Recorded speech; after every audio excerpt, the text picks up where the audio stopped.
Caros alunos, sejam bem-vindos à unidade 2.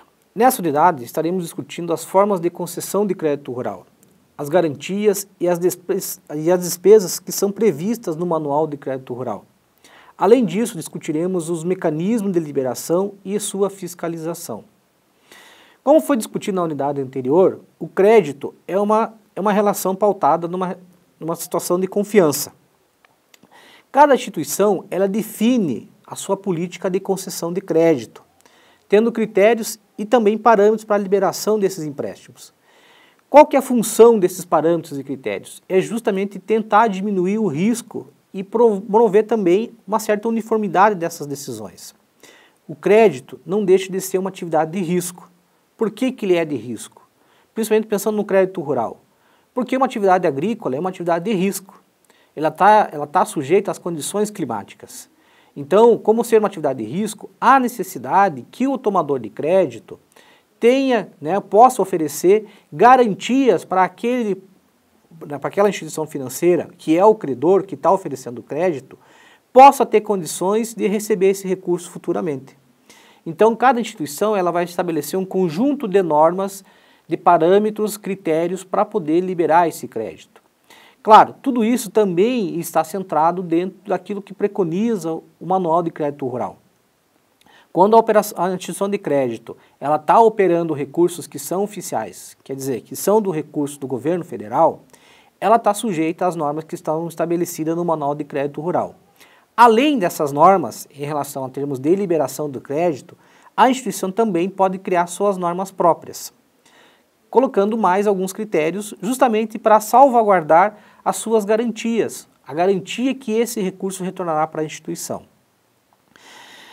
Outro ponto importante na concessão do crédito rural é a assistência técnica, ou a elaboração de um projeto ou plano de aplicação desse recurso. Quando o agricultor ou o mutuário ele vai até a instituição para poder solicitar a aplicação de um certo recurso, ele tem que apresentar para a instituição aonde que ele vai aplicar esse recurso, de que forma que ele vai aplicar esse recurso, e qual o tempo de retorno disso. Será que esse recurso ele tem uma viabilidade econômica ou ele está sendo destinado para outras finalidades para aquilo que não foi proposto inicialmente? Então, por isso que a assistência técnica ela tem um papel importante. No momento de ajudar o agricultor a pensar a sua atividade, seja para pensar o projeto de custeio ou pensar o projeto de investimento, e até mesmo no momento de acompanhar a aplicação desse recurso. Então, muitas vezes as instituições financeiras, elas estabelecem parcerias com órgãos de assistência técnica e extensão rural, sejam elas da iniciativa privada ou até mesmo dos órgãos públicos de fomento. Bom, nesse plano ou projeto de aplicação do investimento, do recurso, do crédito rural, o agricultor formará o que ele fará com esse recurso. Se é para aquisição de semente, se é para aplicação na compra de mudas, ou de hora-máquina, ou até mesmo a aquisição de algum implemento.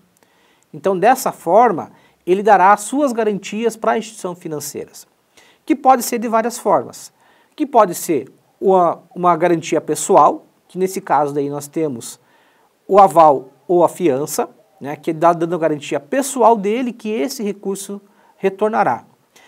Outra forma da instituição ter a sua garantia é a chamada garantia real, que pode ser através do instrumento chamado hipoteca ou penhor agrícola ou penhor pecuário. Bom, cada instituição financeira ela vai adotar um conjunto de normas, de garantias para que esse crédito possa retornar. No caso do sistema Cressol, ela tem as suas comissões próprias de avaliação desse crédito. Cada cooperativa, as bases regionais ou a central, ela estabelece critérios para que haja dentro do seu comitê de crédito, critérios para poder avaliação na hora de chegar a proposta, se aquele agricultor ele tem condição ou não de acessar o crédito que está sendo solicitado. Uma coisa extremamente importante que deve ser observado é a atualização de forma periódica da ficha cadastral desse mutuário ou do sócio da cooperativa. É nessa ficha, nesse cadastro, que a cooperativa ou a instituição financeira tem plenas condições de poder avaliar de forma mais segura, por exemplo, o seu histórico de movimentação financeira dentro da instituição financeira. a evolução patrimonial ou dos recursos que foram concedidos, a questão de adimplência ou de inadimplência desse mutuário. Além disso, ela pode se valer também de acesso de outros órgãos que podem informar a situação cadastral desse mutuário. Por exemplo, como os órgãos de proteção ao consumidor, né, ou até mesmo o próprio Banco Central do Brasil, o Bacen. Então a instituição financeira ela vai se cercar de um conjunto de informações que possam melhor garantir esse crédito, que tenha mais segurança. Isso também é importante para a saúde financeira, não só da instituição financeira, mas também para o próprio mutuário, para o agricultor que quer acessar o crédito. O crédito é uma ferramenta extremamente importante. Se ele não for usado de forma adequada, ele pode trazer prejuízo, não só para quem tomou esse crédito, mas principalmente para o conjunto das instituições financeiras. Um ponto importante a ser ressaltado sobre a assistência técnica é que a assistência técnica ela é facultativa, isto é, ela não é obrigatória. Somente em casos especiais se obriga, né, no caso, por exemplo, os recursos controlados pelo governo federal, aonde há exigência para esse tipo de crédito, para esse tipo de atividade, aonde há a contratação de assistência técnica. Se não, o mutuário não é obrigatória a contratação da assistência técnica. Mas quando ele fizer essa opção, né, parte do financiamento pode ser utilizado justamente para remunerar essa assistência técnica. Então, normalmente lá no Manual de Crédito Rural, traz as informações de qual que é o percentual do valor de crédito, que normalmente gira em torno de 2%, né, ele pode ser destinado para a contratação da assistência técnica.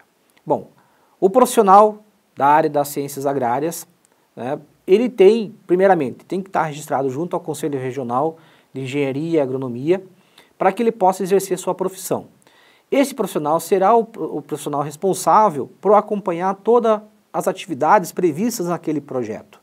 Então, uma coisa importante, quando se contrata assistência técnica, o profissional ele tem que estar habilitado para comprovar, primeiro, a aplicação desse recurso, se ele foi aplicado justamente naquilo para que ele foi contratado, e, além disso, ele acompanhar toda a evolução, por exemplo, da aplicação desse recurso durante uma cultura, durante uma safra, para ver se o agricultor está aplicando a melhor técnica, se ele está fazendo todos os tratamentos recomendados pela assistência técnica e se, porventura, não há necessidade de você acionar o seguro rural, caso o agricultor tenha contratado essa modalidade de seguro.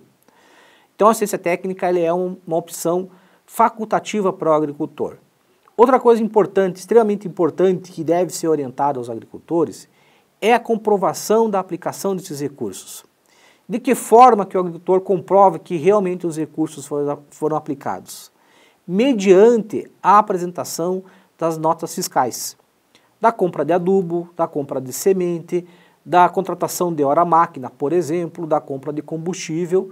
Então, o agricultor ele tem a obrigação de guardar toda essa documentação para, quando for solicitado, ele apresente para comprovar a real aplicação desse recurso. Algumas situações, a instituição financeira ela já faz uma parceria, por exemplo, com o comércio ou com as cooperativas de comercialização, aonde o recurso é destinado diretamente para essa instituição. Então, o agricultor apresenta para a cooperativa de comercialização, por exemplo, né, o seu orçamento, daquilo que ele vai necessitar, e a cooperativa de crédito libera diretamente esse recurso para essa cooperativa. Mas importante, o recurso deve ser destinado para o mutuário que solicitou. Então o recurso ele é liberado na conta desse mutuário, para que ele seja aplicado dentro daquilo que foi inicialmente projetado. Dessa forma, encerramos essa unidade. Novamente, eu gostaria de lembrá-los da necessidade de acessar os materiais, de vocês tirarem as dúvidas, entrarem em contato, para que a gente possa estar dialogando e também sanando as eventuais dúvidas que ocorram durante a disciplina. Outra coisa importante é que vocês possam, dentro de cada cooperativa na qual vocês têm relação, buscar as informações de como é que são os procedimentos para a concessão desse crédito, de que forma está estruturado os comitês de crédito, que critérios são utilizados para quando o mutuário chega até a cooperativa, ele pode estar acessando essas linhas de crédito. Mais uma vez, bons estudos e nos encontramos até a próxima unidade.